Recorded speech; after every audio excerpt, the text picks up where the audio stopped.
the wheel under the car for safety, the jack stand, and as you can see, this is the right side, front right ABS sensor. 10mm bolt, but you will have to remove. After you can use some pliers, because if it's a lot of rust around, you'll need to force a little bit, like wiggle it, and after pull it back. 12mm bolt here, 12mm bolt here, one clip right here, and after it goes behind the wheel liner or inner fender. So now we're gonna remove this 10mm bolt. So the 10mm bolt is removed. I'll try to wiggle it with my hand. As you can see, it's slowly coming out. This is how the sensor looks. Now we're gonna remove the 12mm bolt.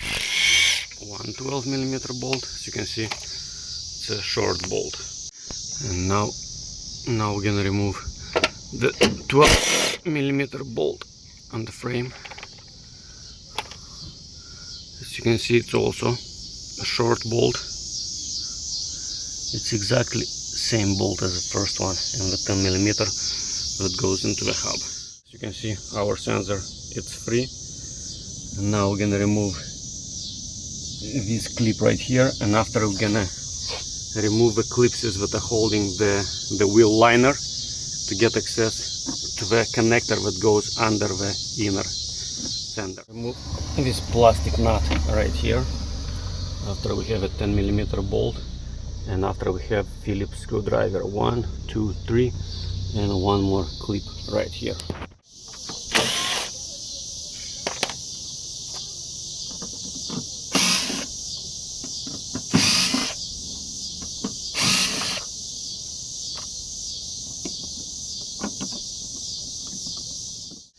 As you can see, once you remove the screwdriver, you have to pull out each clips like this. When the screwdriver is tight, it expands and is holding the inner fender in its place. So once you removed this plastic nut, this 10mm bolt, 3 Phillips screwdrivers, and these 3 clips, and one more clips right here. So as you can see, after you remove all the screws, bolts and clips, you can remove the inner fender liner. This is our wiring to the ABS sensor. This is another clip right here, and this is the connector. So now we're going to disconnect it and connect our new sensor. You simply pull it out, this one the same, and just force it and it comes out. And now we're going to disconnect the connector. As you can see, here is the tab. You press this tab and pull out the sensor. Press it here and at the same time pull it out. So this is our bad sensor. This is our good sensor, the new one that we're gonna install right now. Every time before installing new parts, I like to compare them to make sure it's exactly the same size, the same form, the same bracket. So now we're gonna plug it in, make sure it's all the way in. After we're gonna connect this bracket like this. After this clip goes into the frame like this, and this bracket already is gonna go here. But before installing the bolt, I'm gonna put back the inner fender. We're gonna line it and tighten all the bolts and clips.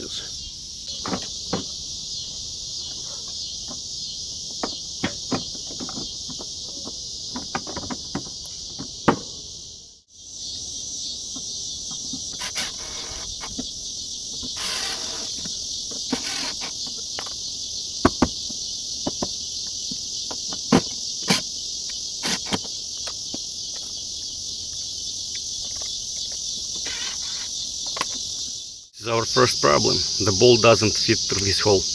I'll get a drill bit and make the hole a little bit bigger.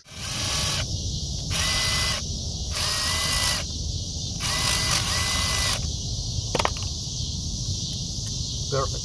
Now it's good. You see, now the bolt fits through the hole and we can install it back on the frame.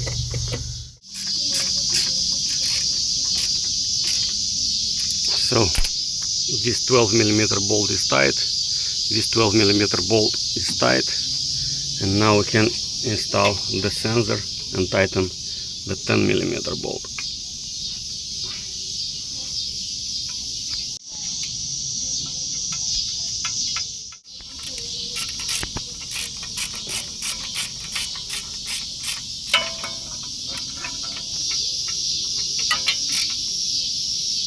So the 10mm bolt is tight, the sensor is in its place, the screwdrivers are tightened, the bolt, the nut.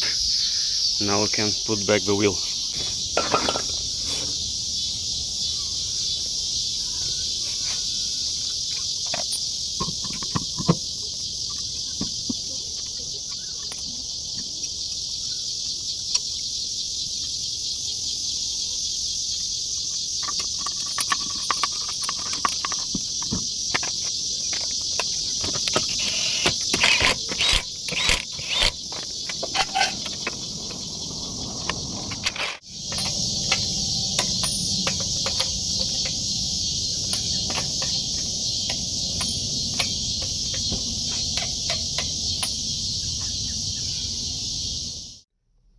Let's see if the warning lights will go off automatically, or I'll need a scanner to clean them. We never thought we'd ever have to use life insurance, but the unexpected happened. With Ethos, signing up was fast and 100% online. You can get a quote in seconds, apply in minutes, and get same-day coverage. So ABS and traction control warning light disappeared immediately after I started the car, but the power steering warning light and the low tire pressure warning light disappeared after I drove it around the block.